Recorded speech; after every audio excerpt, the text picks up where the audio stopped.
સુરતમાં શિયાળા દરમિયાન નીરાનું વેચાણ અલગ અલગ જગ્યાએ થઈ રહ્યું છે, જેમાં આરોગ્ય વિભાગ દ્વારા અલગ અલગ ટીમ બનાવી નીરાના નમૂના લેવામાં આવ્યા હતા. છેલ્લા એક સપ્તાહમાં નીરાના 21 જેટલા સેમ્પલ લીધા હતા, જે નમૂના તપાસ અર્થે પબ્લિક હેલ્થ લેબોરેટરી ખાતે મોકલવામાં આવ્યા હતા. એક અઠવાડિયા બાદ લેવાયેલા નમૂનાનો લેબ રિપોર્ટ આવ્યો છે, જેમાં 21 પૈકીના 16 નમૂના ફેલ જણાઈ આવ્યા હતા. નીરાના 14% બ્રિક્સ પ્રમાણ હોવું જોઈએ, જેનાથી ઓછું આવ્યું છે.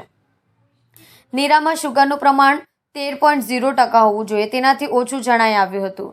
Food safety officer D.K. પટેલે જણાવ્યું હતું કે 17 સ્થાનેથી 21 જેટલા નમૂના લેવામાં આવ્યા હતા. ધારાધોરણ મુજબ નીરામાં 13% જેટલો શુગર હોવો જોઈએ, પરંતુ તેના કરતાં ઓછું જણાઈ આવ્યું હતું. પબ્લિક હેલ્થ લેબોરેટરીમાં તપાસ કર્યા બાદ નમૂના ફેલ થયા હતા. જેમના નમૂના ફેલ થયા છે તેમની સામે કાયદેસરની કાર્યવાહી હાથ ધરવામાં આવી છે. તમામ સંસ્થા સામે એડ્યુકેટિંગ ઓફિસર સમક્ષ ફરિયાદ દાખલ કરવાની પાલિકાએ તજવીજ હાથ ધરી છે.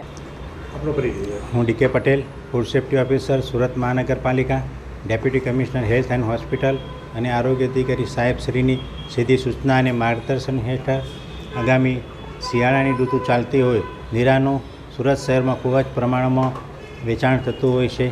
તો આવી સંસ્થાઓ વિરુદ્ધ કાર્યવાહી કરવા માટે ફૂડ વિભાગની ફૂડ સેફ્ટી ઓફિસરોની અલગ અલગ ટીમો બનાવી તમામ ઝોન વિસ્તારોમાં સંસ્થાઓ ચેક કરી કુલ 21 નમૂનાઓ લેવામાં આવેલ અને તે નમૂનાઓ લઈ પબ્લિક હેલ્થ લેબોરેટરી સુરત મહાનગરપાલિકાને પૃથ્થકરણ સારું મોકલાવી આપવામાં આવે. આ નમૂનાઓ પૈકી કુલ 16 નમૂનાઓ નીરાના food safety and standard act 2006 અન્વયના ધોરણ મુજબ માલુમ પડેલ ન હતા. તેવા જે નમૂનાઓ ધારાધોરણ મુજબ માલુમ પડેલ નથી તેવાની સામે આગામી સમયમાં એડ્યુકેટિંગ ઓફિસર સમક્ષ કોર્ટ કેસ મૂકવાની કાર્યવાહી કરવામાં આવે.